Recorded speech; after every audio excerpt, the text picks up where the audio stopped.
Hello and welcome to Narrowboat Chef on this very cold day. We're wearing jumpers inside the boat. It is a cold day. It is a cold day. It's been a cold few days. Yeah, it has. Yeah. With the snow and everything. Snow and iced up water in the marina. Yeah. Today on the menu we're doing something a bit special for Valentine's Day, which is in a few days. Yeah, we figured why not.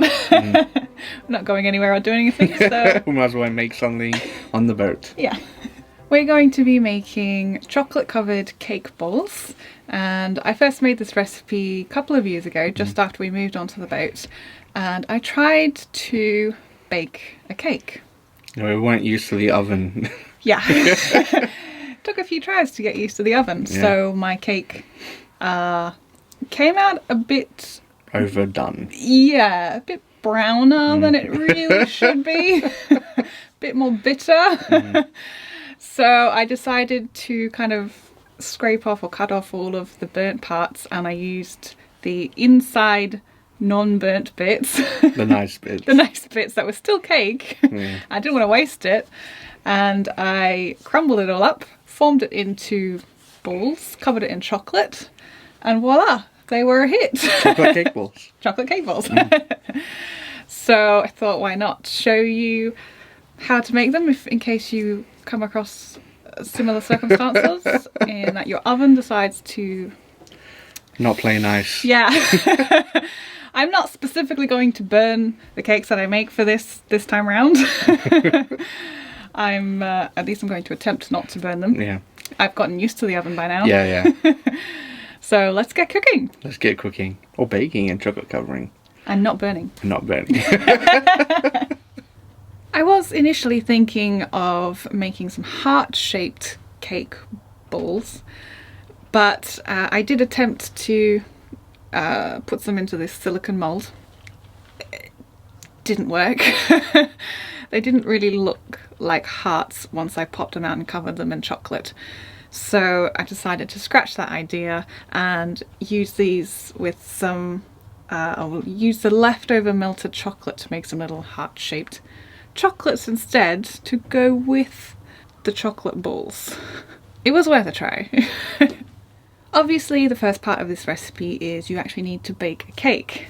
Now, you can use pretty much any type of cake you want. For this video, I'm going to make a chocolate cake and a red velvet cake. We have a red velvet recipe on our website and on the channel if you want to make red velvet. And I suggest that you use a cake that is a bit drier, not for example a mud cake, because when you want to try and crumble it up, a mud cake isn't really going to crumble very well. So a drier cake is more suitable to making the cake balls. Alright, so my cake is done. I haven't burnt them. Thank goodness. And now I'm just going to let the cakes cool before I can then crumble them. The next step is simply just to get a bowl and crumble the cake between your fingers into the bowl until you get a kind of fine, kind of fresh breadcrumb kind of consistency. So crumble it all the way down. And then we're going to add a couple of tablespoons of vanilla icing. I'm just using the buttercream icing from our red velvet recipe, the frosting from that. And just a couple of tablespoons of that. It depends on how dry your cake mixture is. For my red velvet cake, I only need to put in 2 tablespoons-ish, and then for the chocolate cake, it's a bit drier than the red velvet, so I've put in about 4 tablespoons. Just keep adding enough icing until when you squeeze the cake crumbs in your fist and release, they kind of sort of stick together, and that'll help form the balls. Once the icing is all incorporated into the crumbs, you can start forming them into balls by squeezing about a dessert spoon or a heaped tablespoon of the mixture into your hands and forming it into a ball shape. And once you've got the ball shape, just place it onto a tray. Continue making these balls and placing them on the tray until you've used all of the cake mixture up. Now that we've got all of the balls formed, we're going to pop them into the freezer for about an hour so that they can really get all firmed up. This makes it a lot easier to then coat them in the chocolate.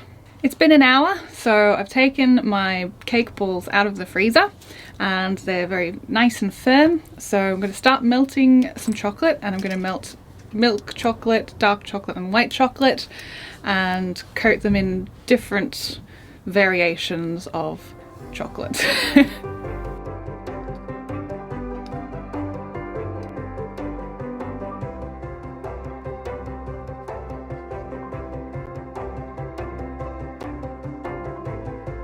I'm also going to use some of the melted chocolate to decorate the balls with some different kind of designs, some sprinkles, some lines, some little hearts, because it is for Valentine's Day, so you know, the obligatory hearts.